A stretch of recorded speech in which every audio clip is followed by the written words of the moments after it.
দেশের জন্য দিয়েছে প্রাণ, হাজার সন্তান ব্যর্থ হয়নি তাদের আশা, তাদের বলিদান। গর্ব করে বলছি মোরা আমরা তো স্বাধীন, বলেছিলাম বলবো আবার বলবো চিরদিন। শহীদ জ্বালা বীর পুরুষের জয়ের মাসে সব, রক্তে রক্তে লুকিয়ে আছে দেশের গৌরব।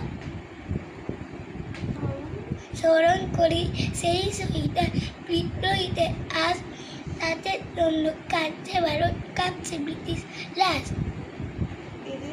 এদেশ আমার মুখটা এখন মুক্তির স্বাদ পায়, সবাই মিলে করবো এদেশ চলুন হাত মেলায়। গেরুয়া সাদা সবুজ নীলে অপূর্ব বিস্ময়, শহীদ স্বাধীন মোলা কাইব আজি